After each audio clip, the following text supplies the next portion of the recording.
the 21st of December 1988, a brown Samsonite suitcase was loaded onto Pan Am Flight 103. Inside the case was a bomb. At 7:03 p.m. that night, it exploded over the Scottish town of Lockerbie. 259 passengers and crew and 11 local residents were killed. It is still the worst terrorist atrocity ever to have taken place on British soil.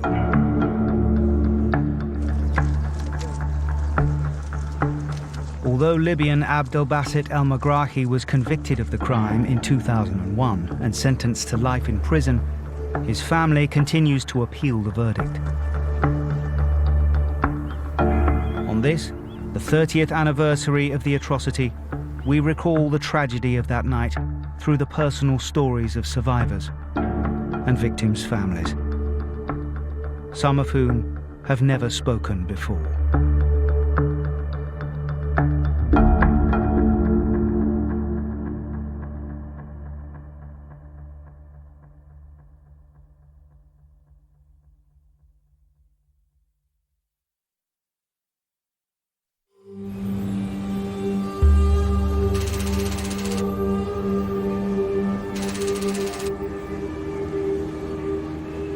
A phone call is received at the US Embassy in Finland, warning of a terrorist plot against a Pan American Airlines flight to the US, sometime within the next 2 weeks. It's passed on to the Federal Aviation Authority, but ultimately dismissed as a hoax.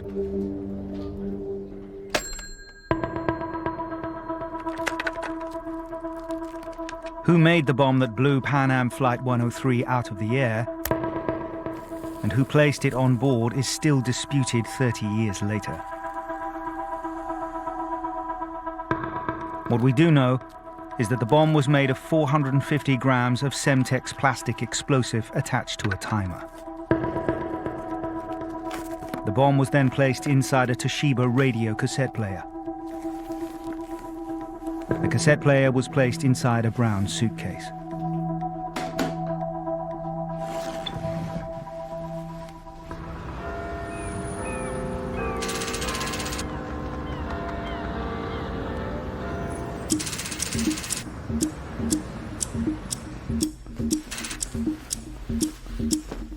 In West London, Kim Wickham is packing.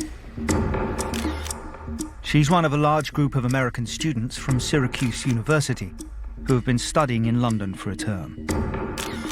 She has never shared her story before. It was an awesome group of people. We traveled to Paris, we traveled to Holland, we traveled to Italy. And then we also did the typical tourism things, you know, Madame Tussauds and, you know, things like that that normal British people don't do. We had so much fun, so much fun.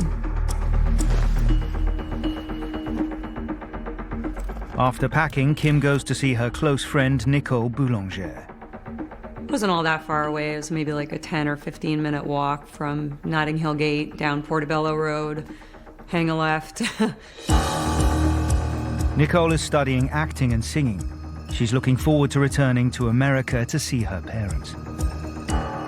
I bought her a Christmas ornament that she had been looking for her mom. She didn't realize that I bought it, so I surprised her with it. Gave her a big hug and, you know, said, I wish you Merry Christmas, love you, my friend, and big hug. And then, you know, I had to get going because I had to get to Heathrow. Get back to my flat and get my stuff.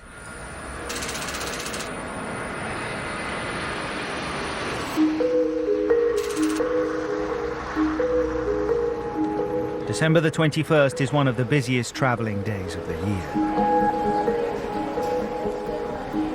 Staff are dealing with the pre-Christmas rush.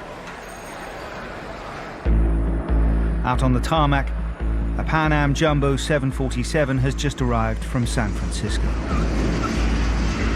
After refueling, it will make its next flight to New York this evening at 6 p.m. renamed Pan Am Flight 103.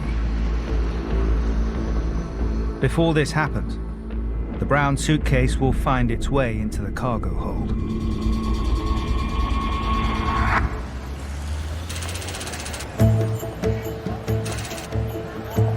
In West London, Jaswant Basuta is exhausted. He's been in the UK visiting relatives. He also speaks here for the first time. I had not seen my people for like 4 years from that time. So I went to see everybody here, dinner here, party here, party there. Then finally, I decided to go back to the United States. Jaswant is returning home to his wife and children in New Jersey. He's anxious about getting to the airport and has arranged a lift with his brother-in-law. I was looking for a very reliable person who could reach me airport in time, because I have missed a flight before this flight once. So I told my brother-in-law, please pick me up at this time, sharp, so take me to the Heathrow.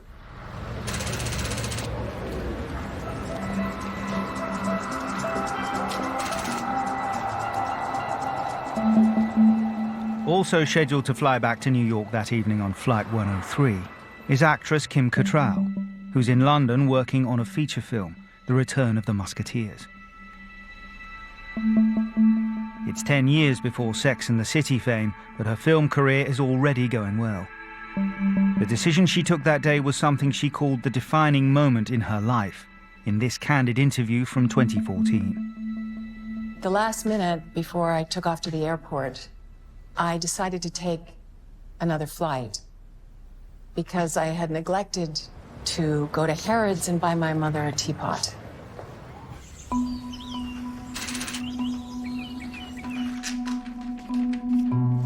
At her home in Nantwich, Cheshire, Anne Mann is making last-minute Christmas preparations. Well, all our family were at home, of course. I was in the choir at church, so we had a carol service that night. In the past, Anne has spent Christmas with her younger brother, John. I think my dad thought he was a hippie in a way, because he used to say, I wish you'd get your hair cut. Because he got married with long hair. Well, longish hair, you know. John Stevenson is married to his childhood sweetheart, Geraldine, and they have 2 children, Hannah, 10, and Rachel, 8. You couldn't have had a nicer family. You couldn't. They were the most loving family. John loved the children. Geraldine was exactly the same. They both worked hard, because Geraldine was a teacher. But this year, John isn't spending Christmas with Anne. He and his family are on their way to Heathrow for a holiday. They were going to stay with Geraldine's sister in Boston for Christmas. They cashed in their air miles so the whole family could go.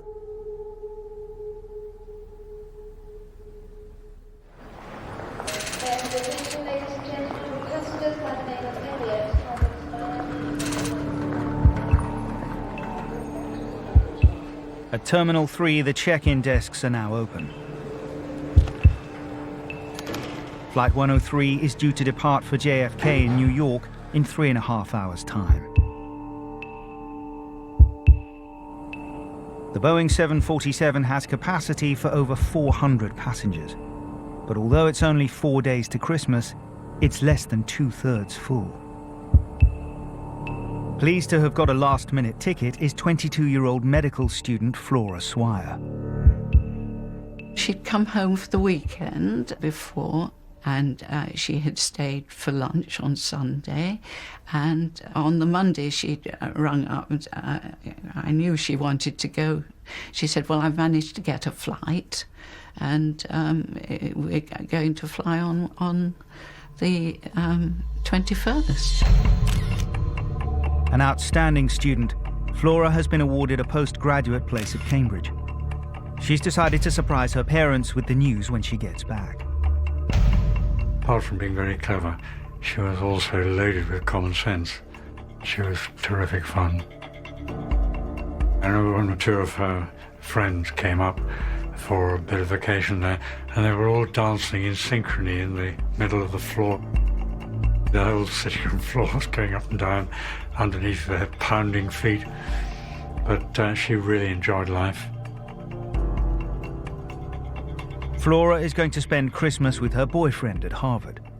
It's difficult to conduct a romance with one side of the Atlantic and one the other. So he'd come over in October, and 2 months later it was her turn to go back to see him. I mean, she just chose randomly that flight, Pan Am 103.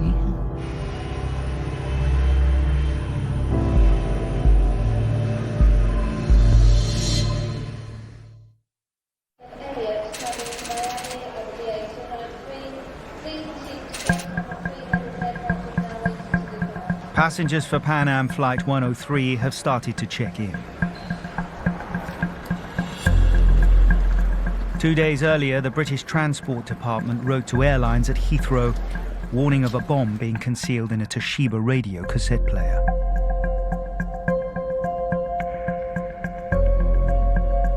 The letter was not received by Pan Am until 3.5 weeks later.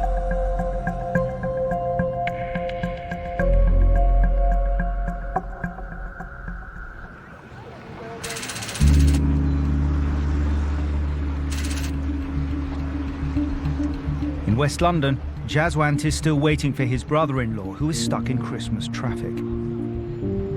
She said, I will be there in time. But I waited, 10 minutes late he came. I said, what you are doing? You want me to miss the flight again today? He said, no, I was just stuck in the traffic. Jaswant's London relatives tried to persuade him to stay for Christmas. They were insisting, just change your mind. I said, no. Another passenger yet to leave for the airport is John Lydon.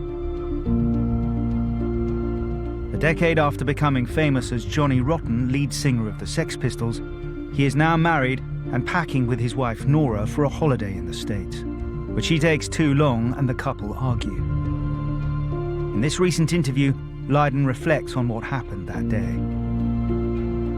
I'm such a stickler for time and getting things ready and following details, and no, she could not pack that bag. She just couldn't get the luggage together in time. So we cancelled the flight and booked the next day.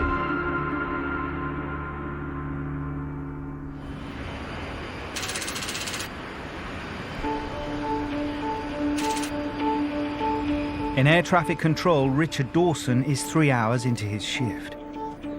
You would control for approximately an hour and a half and then have a half an hour fatigue break. And then when you returned, you would return to a different controlling position. I found myself in the air departure controller's position for the departure of Pan American, as we call it, Clipper 103. Just how and when the brown suitcase arrives at Heathrow is disputed. But the airport security system fails to detect the bomb concealed inside.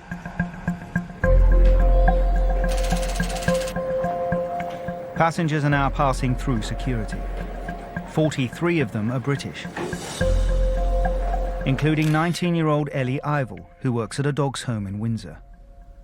The kennels had a Christmas party about 3 or 4 days before the 21st of December. And that's when this picture was taken. This is the only photograph I had, really, of her looking sort of more glamorous and more grown up. Christina is planning to meet Ellie in New York the following day. We were invited to go to my friends in New York.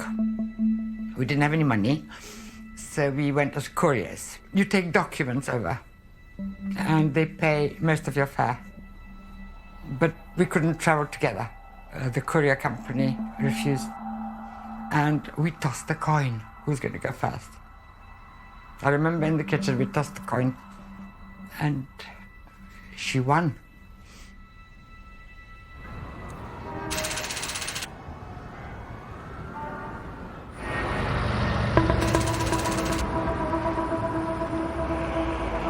At John F. Kennedy Airport, Pan Am staff have begun to arrive for work. Linda Frere is a former flight attendant, now working as a crew supervisor. There's something in airline people, and it's called wanderlust. It's kind of like fairy dust is spread out on all of us, and we love the travel, we love meeting people, we love experiencing new cultures, and so you're always looking for that next trip to go someplace and see something new. Pan Am Flight 103 from London is due to land at around 8 p.m. local time. It was a kind of a normal day. We're getting ready for holidays. We'd had a great holiday party the weekend before for everybody in the office. So it was kind of a upbeat mood, and people were happy, and it was a nice day.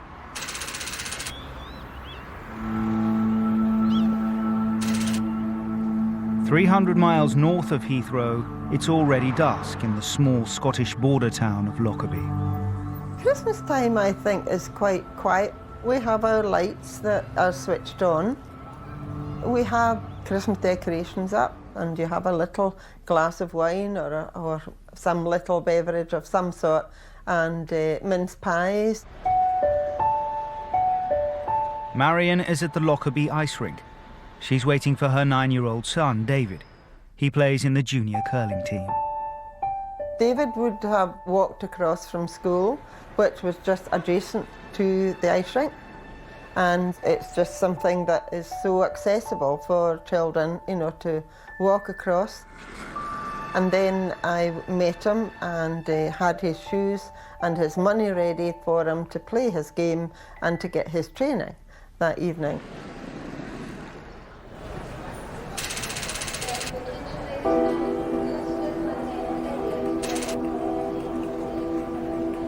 Most of the 243 passengers for Pan Am Flight 103 have now checked in.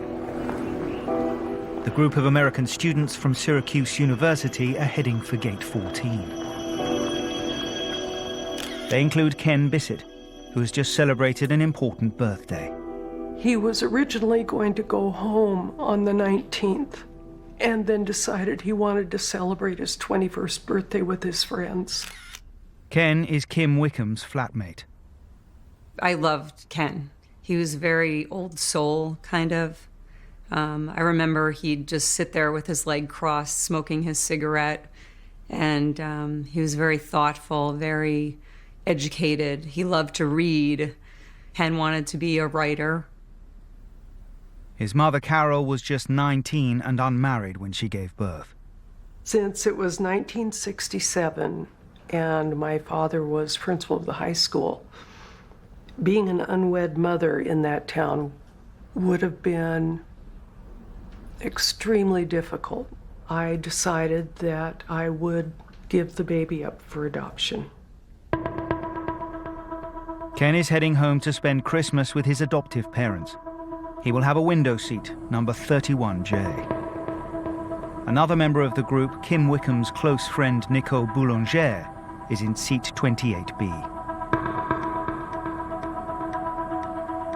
Kim was also at Heathrow, but had changed her plans at the last moment. I had been speaking with my girlfriends in Germany, and their mother said to me at one point, Kimmy, you must come for Christmas. So I called my parents, and my father and my mother, I don't think, were happy with me at all. They said, no, you're gonna come home on the flight. And I really don't know what happened, but all of a sudden I'm at the Pan Am office, and I took a deep breath and walked up to the lady, and I changed my flight and went to Germany.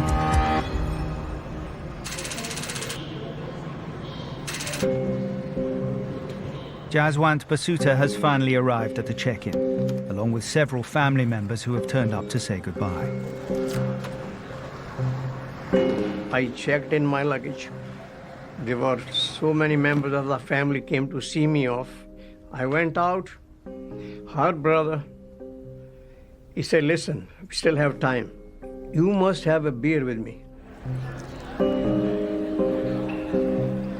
Me, my brother-in-law from Cardiff, our brother, so many people, we went to the bar. So I'm having a Carlsberg special brew. Filled it again. As Jaswant downs his third pint, passengers are beginning to board the plane. Ellie Ivel, who is travelling to New York as a courier, one day ahead of her mother, sits in aisle seat 19C. Flora Swire, who is visiting her boyfriend at Harvard, is towards the back of the plane in 39D.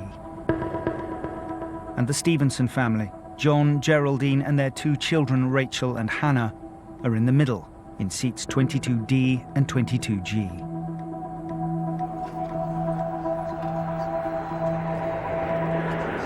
On that evening, the weather was particularly poor. It was wet, it was windy, and it wasn't at all nice, basically. I believe, obviously at that particular time, on our flight progress strips, which give us the information on individual aircraft, from memory, I believe the aircraft was running late.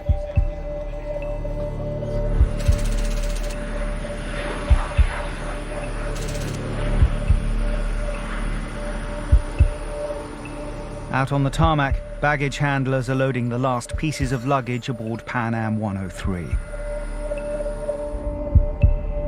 By now, the brown suitcase has been placed in the hold. Whether by chance or design, it's at the bottom of the cargo container. Here, it will cause the greatest impact when it explodes.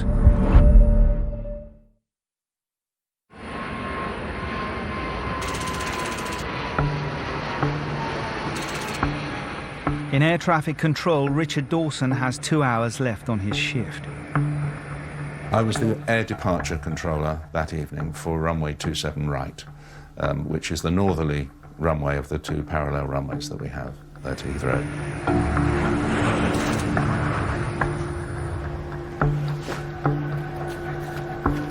On Pan Am 103, the brown Samsonite suitcase is now stored in the hold. The last passengers are boarding, but 4 celebrities are missing. American group The Four Tops are in Britain to promote a new album. They've re-released one of their singles from the 60s. Over in North London, they're about to begin this classic performance.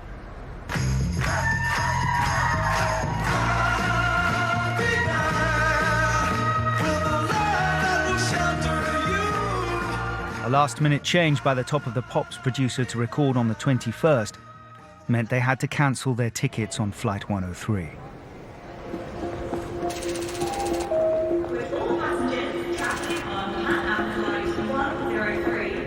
There's one other passenger who is not yet on the flight. Jaswant Basuta is still drinking with relatives in the airport bar. Suddenly, he sees the time. I said, I'm going to go. I hugged everybody. Bye. Went to my father-in-law, my brother, my sisters, I hugged them. I'm going. Jaswant has just minutes to reach gate 14. When I reached the gate, one guy said, if you are catching 103, you're not going to make up, just run. So I jumped out, I started running. Run when I reached the gate. Don't have to show the passport, just go. I went, they locked the door. Jaswant misses the plane by a matter of seconds, but his suitcase is on board. The aircraft Clipper 103 first came into my eyesight over my left-hand shoulder. 26 after 125, the whole line up. As they entered the runway, they opened the throttles on the 4 engines and accelerated down the runway and became airborne. And the words "good night" were exchanged between us. The flight is 25 minutes late. On board are 243 passengers and 159 empty seats. One of them would have been occupied by American student Kim Wickham. She's now with her friends in Germany. I arrived, and I remember sitting at the table and having dinner. We had dinner. I remember looking at my watch a lot. I have no idea why. Kim's close friend Nicole Boulanger is on the plane. The friends are both studying music at Syracuse University. She was just one of the brightest lights and best people I ever met in my life, and she just inspired me so much. Nicole is on her way home to spend Christmas with her parents and plans to meet up with Kim after the holiday.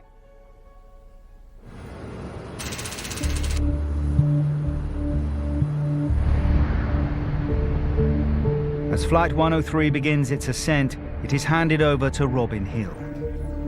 The logic of the route is based on the weather circumstances.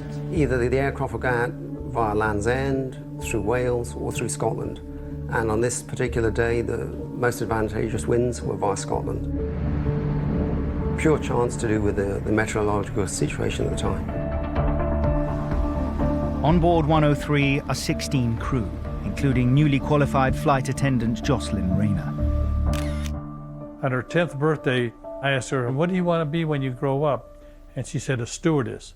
I remember when she graduated, and I got permission to pin her wings on her, which made me very proud.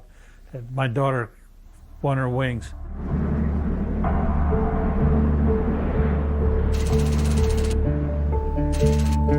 Flight 103 has now been in the air for 7 minutes. Robin Hill hands over to Midland's air traffic control. I put him on a direct track to Pole Hill, and I just said, "Cheerio, have a good trip." And that was the last of my conversation with him. They were happy in the cockpit, obviously going home for Christmas, and everything was going smoothly.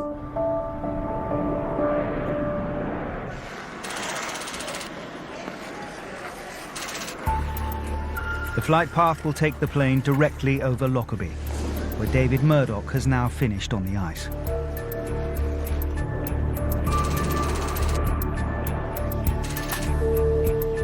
The captain has now switched off the fasten seatbelt sign. 10 minutes into the flight, the crew begin the in-flight service. The flight attendants would have gotten out of their seats at 10,000 feet. They would have gone to their respective work positions. The galley attendants would have been checking all the food preparation, counting, making sure they had sufficient proportions. Jocelyn Rayner is a regular on the transatlantic service. After she graduated, she volunteered to go to London to be based there because of Shakespeare and all. She was very much into Shakespeare. So I remember her calling and saying, "Wow, I got to see Stratford-on-Avon." And she was really in her element. She says, "When I'm flying, I've got a captive audience." And so she fit right in.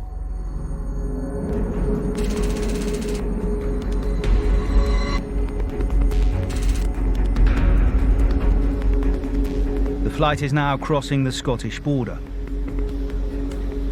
full of fuel for the transatlantic crossing. Marion Murdoch and her son David have set off for home from the Lockerbie ice rink. Their route will take them directly beneath Pan Am 103.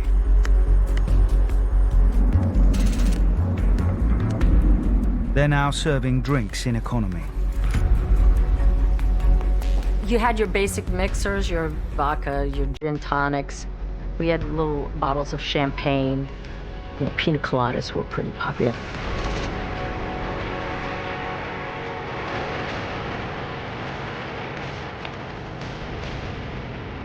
Just after 7 o'clock, air traffic control begins transmitting clearance for Pan Am 103 to head out over the Atlantic. Traffic clears the clip on 103 to Kennedy, 59, 10 knots, 62.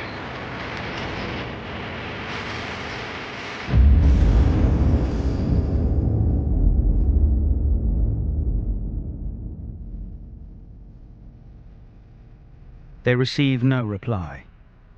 The bomb in the radio cassette player detonates.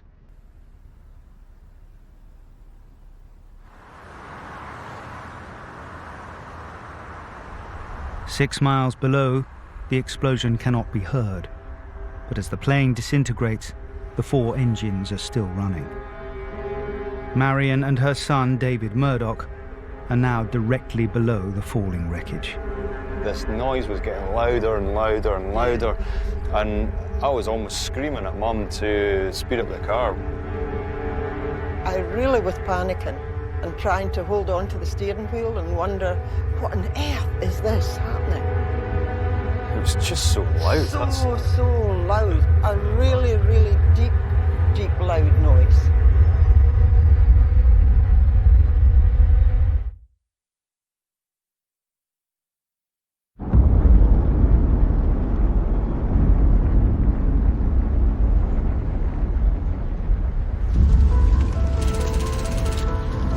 Pan Am 103 has exploded at 31,000 feet.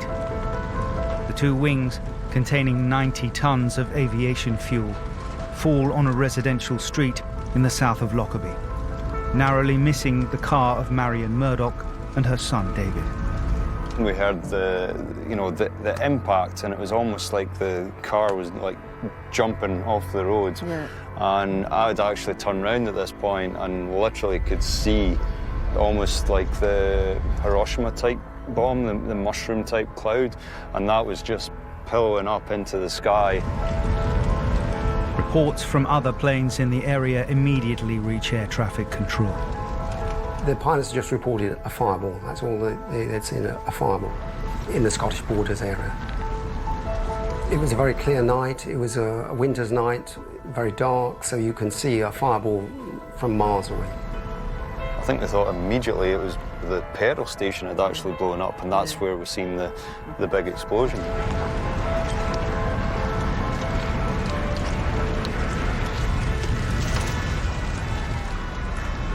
One of the first emergency workers to enter Sherwood Crescent, where the wings have landed, is off-duty police constable Robert Togneri. My first thoughts were that perhaps a tanker had crashed on the dual carriageway. I told my wife that I was going to see what had happened. There were major fires ongoing. There was debris all along the streets. I spoke to one resident, and there were a number of parts of bodies lying about his garden and driveway. I had a hand put on my shoulder by another controller to relieve me from my position, which was out of sequence. So I said to him, actually, it's not my turn, it's somebody else's turn to be relieved. And he said, yes, but we've gone into the distress phase for Pan American 103, and I'm relieving you from your position so you can go and write a report. It was just one of those feelings of, oh my God, you know, what on earth has happened here? What on earth has happened?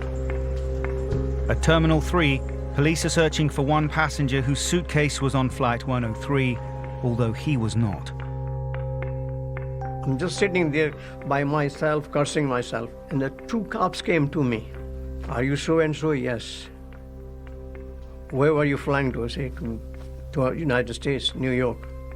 Do you know what happened to that flight you're flying? I said, I don't know, sir. I don't know what the hell happened to it. I know I miss it. I use the same words.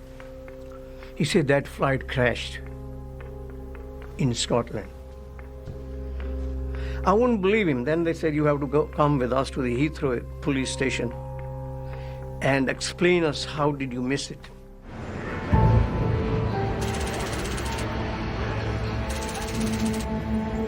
In New York, the flight's destination, Pan Am crew manager Linda Frere is on duty. I was talking to one of my colleagues, and the phone was ringing, and she sat down and picked up the phone, and I could see her whole demeanor just change. And then she hung up the phone, and she looked at me and she said, 103 is not on radar anymore. It fell off radar. So we went from a very happy group that day to probably one of the worst days of our lives.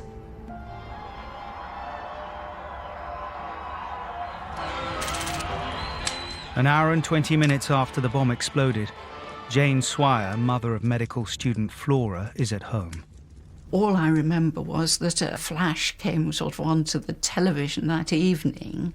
A Pan American 747 jumbo jet with 258 people on board has crashed 15 miles north of the Scottish border. Of course, hope against hope that maybe there were several flights to New York at that time.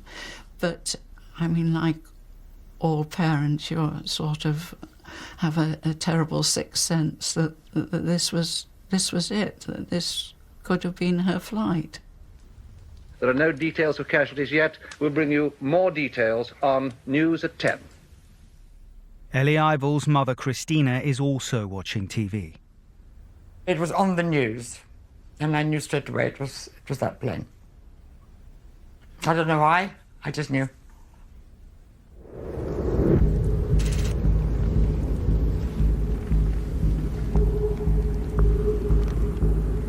Police discover the cockpit of the Jumbo in a field 3 miles east of Lockerbie. The question now is, are there any lives to save? Specialist rescue workers are arriving to help search for survivors. Among them, David Wally. I was a young man, 35, probably at my prime, the mountain rescue team leader of RAF Lookers. Well, I got a police escort myself to the M74. The motorway was shut, and you could see the fires and the smoke in the distance. So it was a scene from hell when I got there. Remember, this happened in a rural area with the smallest police force in the UK, smallest fire service, smallest ambulance service. David puts on a head torch to do a reconnaissance of the town and surrounding fields. There was bodies everywhere. This was a battlefield. I was away for about 45 minutes. I ran round by myself. This was not what we were used to. Remember, I'd nearly 20 years' experience of aircraft crashes. I'd never seen this amount of young people and children and Christmas presents. There was Christmas presents everywhere. So it was surreal, the whole thing was. And the fires and the darkness. There was people in gardens. There was people hanging from the roofs.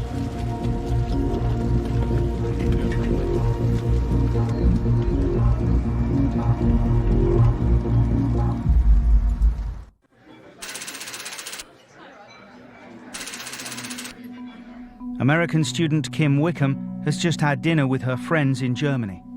She's decided at the last moment not to travel with her flatmate Ken and her close friend Nicole. I was washing my face and I heard the phone ring and I was like, geez, that's weird. And so I walked over to it and I picked it up. It was my grandmother. And she's like, Kim, is that you, Kim? And she's all like, sounding a little off.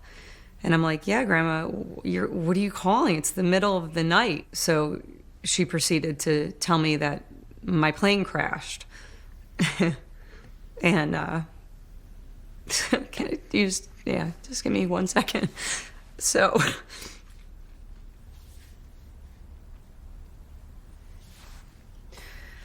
my grandmother, told me what happened. And so I woke up my girlfriend Claudia, and she quickly woke her parents up, and we turned the TV on, and flames everywhere. We saw flames everywhere. I thought, oh my God, Ken. Oh my God, Nicole.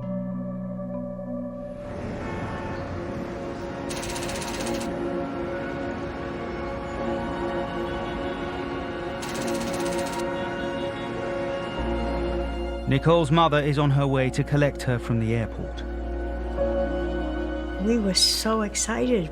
I had done baking, I had decorated the house and did all the cleaning, and I was just going to be looking forward to hearing from her all of the wonderful things that she experienced that semester. As relatives arrive, Pan Am crew manager Linda Freya is at the terminal building. By the time I got up there, a lot of the family members from the Syracuse University students had started to assemble. And they were being taken aside because they were taken up to the Clipper Club to be kept away from the photos, the pictures, and everything that was going on. And they were being told of the accident.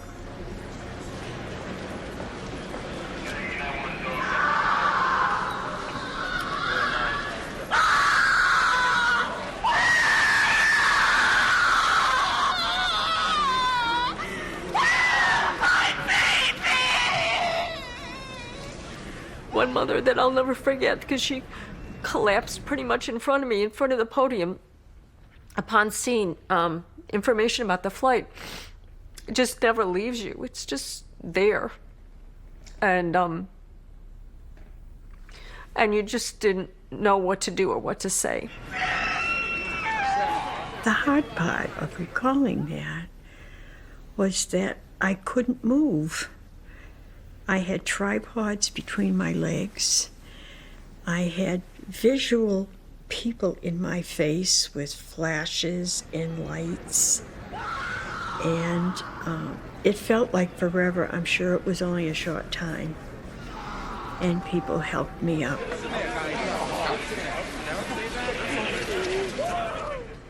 And that was the beginning of our nightmare.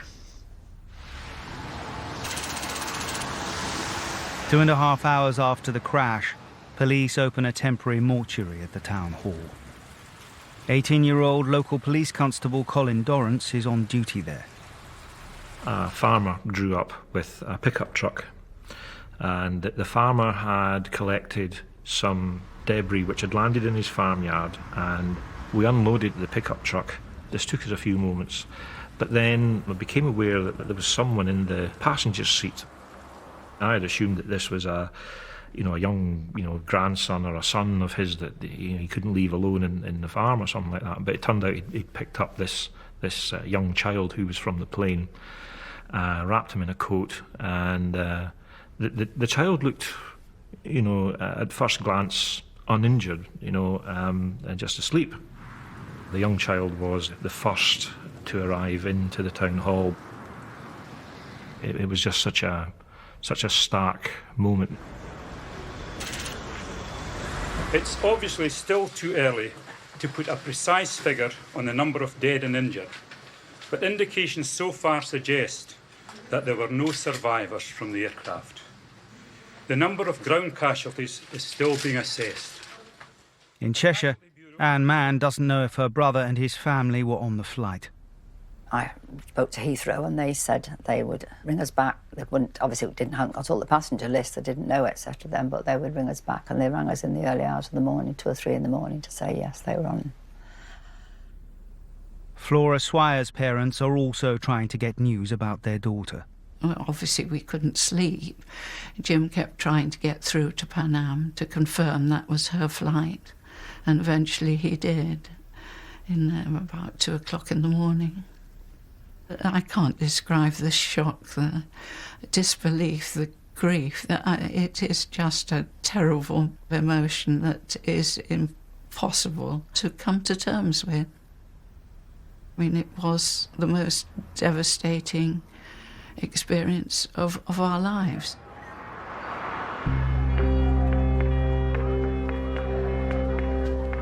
You could see ambulances, nose to tail, parked and unattended, or not being used. And that told the story that this was an all or nothing thing. You were either dead and gone, or you were physically unscathed by it. It seemed to be very much all or nothing. 7 hours after the crash, some families are still waiting to find out if their loved ones were on the flight.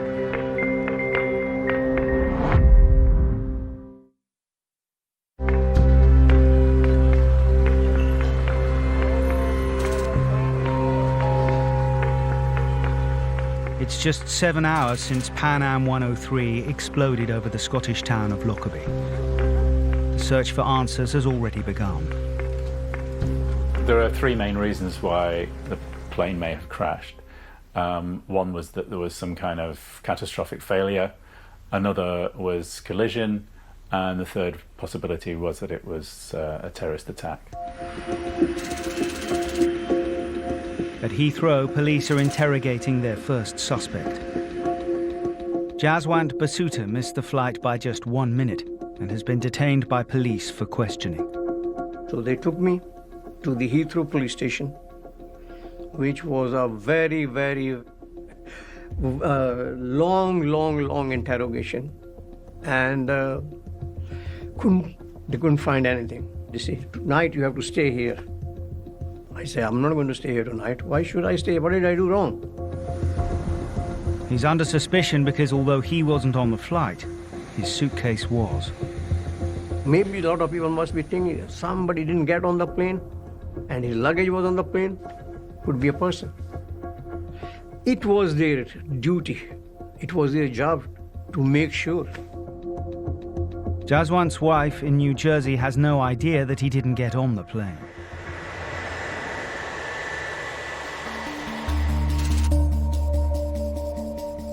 American student Kim Wickham, who didn't fly with her group as planned, is desperately trying to find out what happened to them. I contacted Pan Am on the phone. I pretended I was Nicole's sister because I didn't think that they would give me information if I was just like, someone who wasn't related to somebody. So, I just verified certain people, I guess, on the plane, and they did tell me. And I think it was pretty clear that there were no survivors, and they were thinking it was, terrorism or something, but we really didn't know.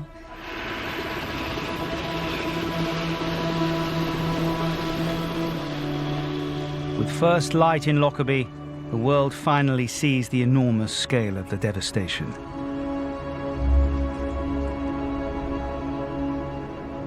Flight 103 had been traveling at 500 miles an hour and at 31,000 feet. With the strong winds, debris was dispersed from Lockerbie almost 100 miles to the North Sea.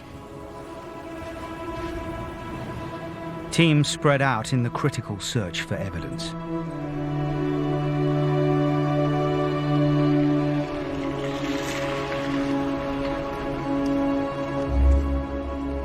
RAF mountain rescue expert David Wally is leading a team from Fife, drafted in to help locate bodies and to search for the plane's black box. In the first few hours, we located 160 bodies. That is incredible. We were saying body, sadly. It was the job of the police and the military to bring the bodies into Lockerbie. I felt really sorry for the young soldiers that were coming in. A lot of them, I don't know what ages they were, 17, 18, 19. They didn't have the life experience that I had. Now, because the guys in the teams in the RAF teams, a lot of them are engineers, we know where the black box should be. And they found that at first light. About 6:30, I think they found it. And they brought it straight in, and that went away to get checked.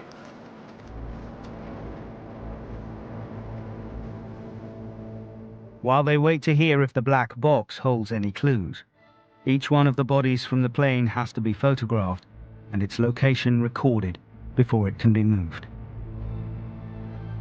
Our guys were putting jackets and things over the people. A, to give them dignity, and B, because they'd seen once, and once is enough. In Bromsgrove, Jane and Jim Swire are waiting to hear if their daughter Flora's body has been found. It was an absolute nightmare. You have to somehow try and carry on. We had to try and manage to scrape together some meals and just try and hold on together as a family. Ellie Ivel's mother, Christina, is also waiting to find out if they've located her daughter's body. I was not in a fit state to think clearly, but people kept on phoning me, asking me, was she on that plane?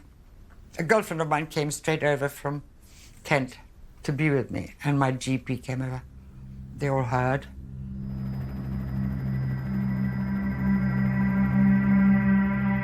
Press helicopters circling the town reveal the devastation at Sherwood Crescent made by the impact of the wing section of the plane.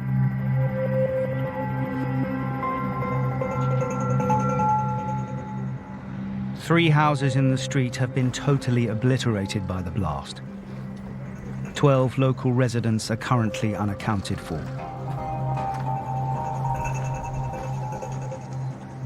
Police officer Colin Dorrance was sent to a second crash site at Park Place. Clearly a large part of the plane had hit a house, and there was this surreal image of a house being ripped away like a doll's house. the furniture still in it, and you could see right into this bedroom on the first floor. Fortunately, the resident who was in the house was retrieved relatively unscathed from the back door. It's a miracle that no one in Park Place sustained severe injury. Within hours of recovering the plane's black box, police have already studied its recordings. The black box showed that there was no evidence of mechanical or structural failure, and that, of course, was further evidence that it was a terrorist attack and not a catastrophic failure of the aircraft.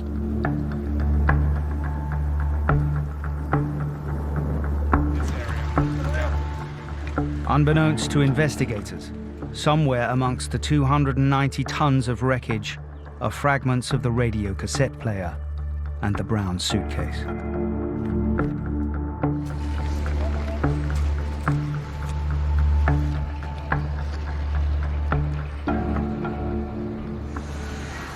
At Heathrow police station, Jaswant Basuta is released after initial questioning. One of the officers calls his wife, but she refuses to believe he is alive. She said, I know everything what you're trying to tell me. He was in the flight, he crashed, I've called my father, he said, yes, he was in the flight, so he's dead. She wouldn't believe still, because her father has confirmed he was in the plane. So everybody confirmed my death.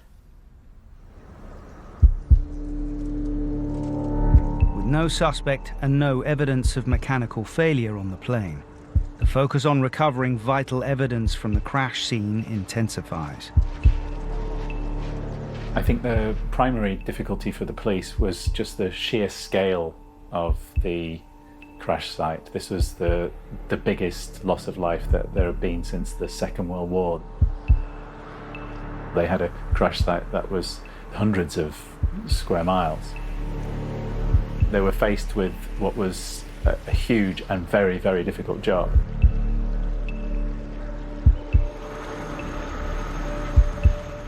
A map locating where each passenger fell is created by the search teams. Stewardess Jocelyn Rayner's body is discovered by a farmer. We found out that my daughter's body was in a pasture, a dairy farm with cattle and sheep. And he said the next morning, hers was the first body he saw lying there in a fetal position. And they had little flags and markers for the investigators, I guess, to identify where the remains were all over his farm. John Stevenson and his two daughters, Rachel and Hannah, are discovered in a field 3 miles from the town. John was found by the wall at Tundergar, and the girls were behind that further up the hill in 2 separate places.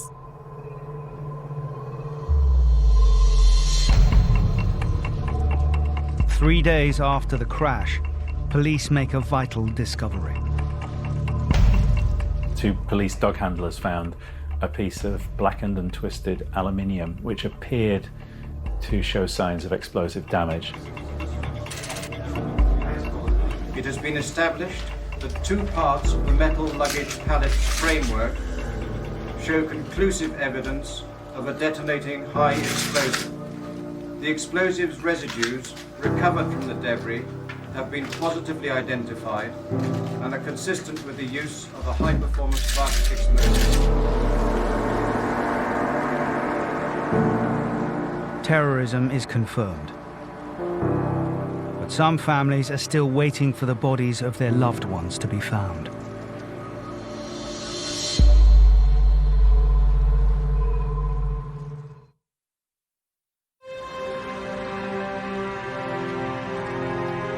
One week after the bombing of Pan Am Flight 103, the world was coming to terms with the fact that it was an act of terrorism. You didn't think that someone wanted to blow a plane out of the sky.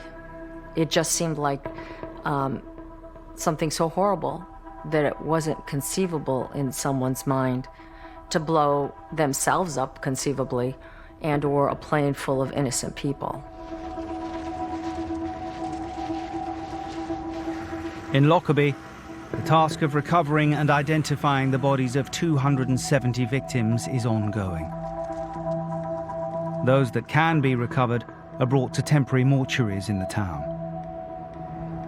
There was a large series of whiteboards, and these whiteboards were numbered to match the coffins.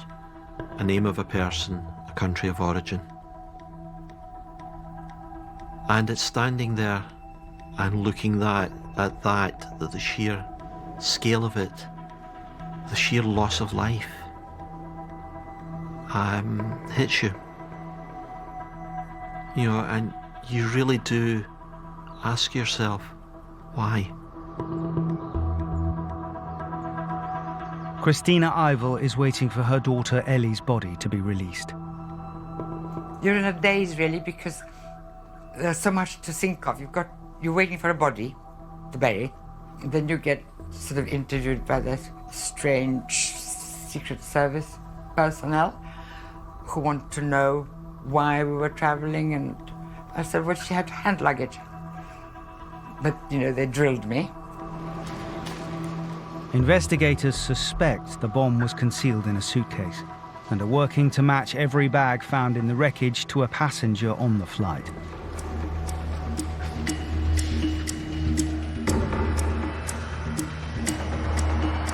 Having been allowed to return home to New Jersey, Jaswant Basuta receives a visit from the FBI. The FBI start coming there. A lady and a man. They used to come, talk to me. They used to come with all different kind of photographs. They said, we are trying to get the suitcases, whom they belong to. Eventually, Jaswant identifies his suitcase. Satisfied his bag had not contained the bomb, he is eliminated from inquiries. In Lockerbie, the search for evidence continues, but the process of releasing bodies to the families has begun. Flora Swire's body was found on the town's golf course, along with 43 others.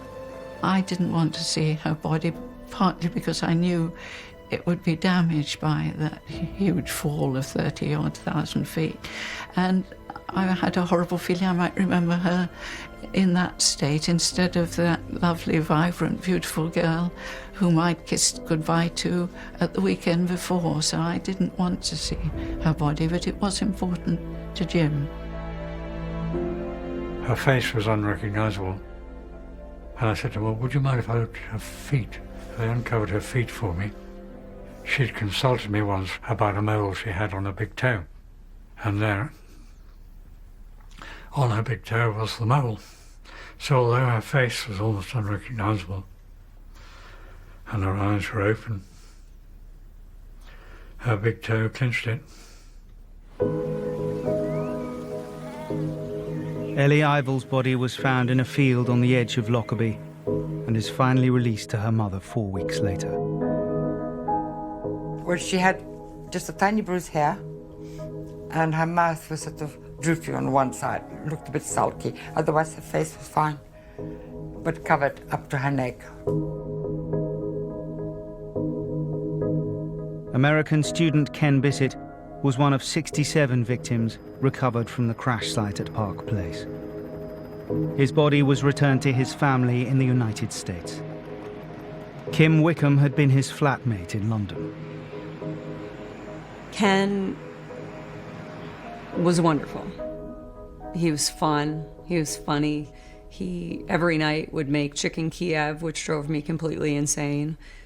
But I shared with Ken's mom and dad anything I could remember at the time.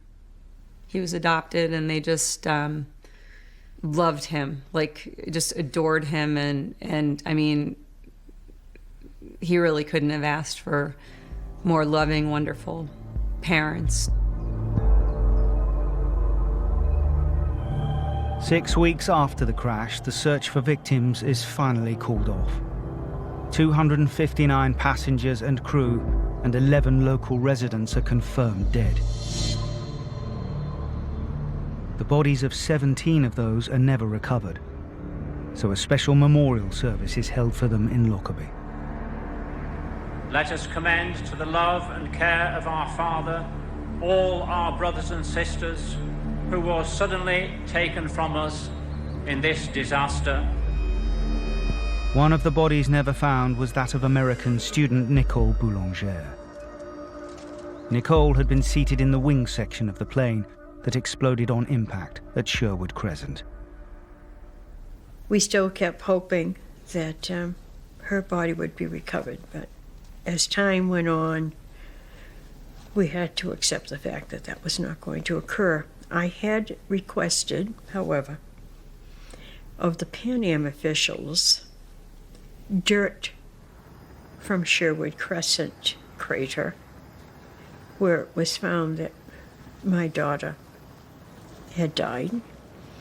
And of course I knew it wouldn't contain any body parts, but I have it at home in a box, and it is to be buried with me when it is my time.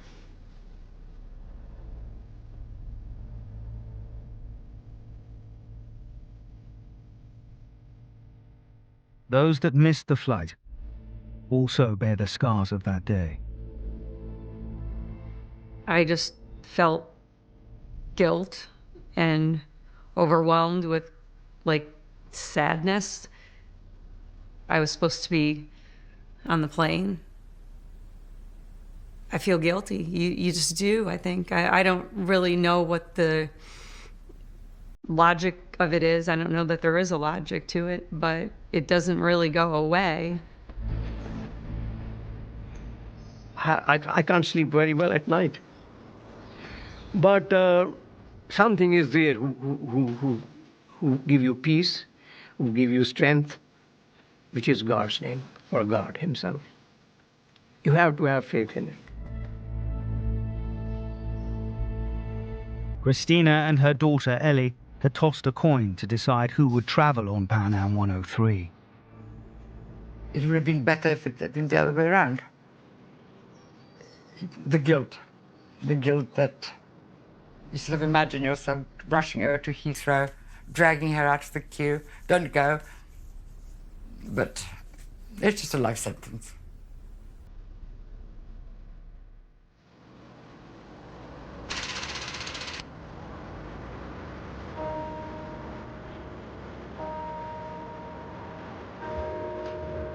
In America, every year Syracuse University holds an annual memorial service to honor the 35 students who died in the tragedy.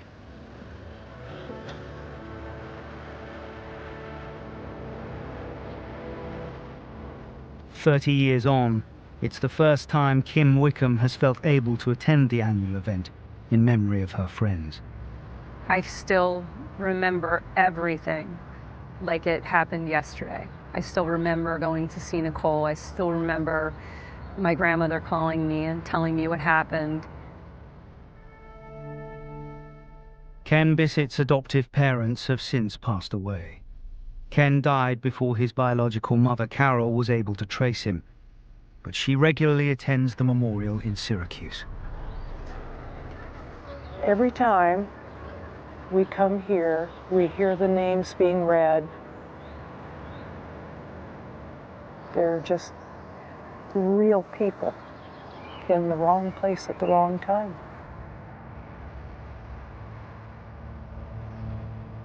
In England, John Stevenson's sister Anne still has a tape recording of her younger brother and his family. Are you going to say something to Daddy? Go on. Say hello. Hello. Say, this is Hannah speaking. This is Hannah speaking. And how old is Hannah? 4. And how old is Rachel? 5. No, you're not 5, darling. How old are you? 2. 2. Say, I am Rachel and I am 2. Rachel. Oh, blah, blah, blah, blah, blah. At least they were all together. That's the one consolation. They were together. They were a family, holding hands in a circle. No widower, orphans. just one complete family.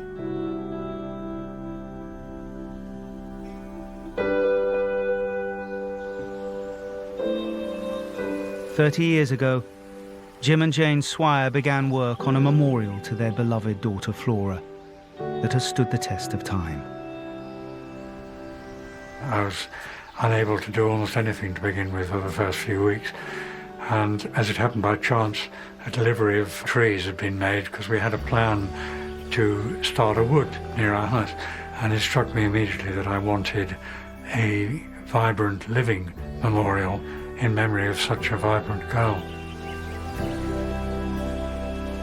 I have good memories of her humour and her companionship and her joy, really, the joy she brought us. But it's not the same as having her with us every day. And these trees are new life of a sort, but it's nothing compared with the life and love of a wonderful daughter.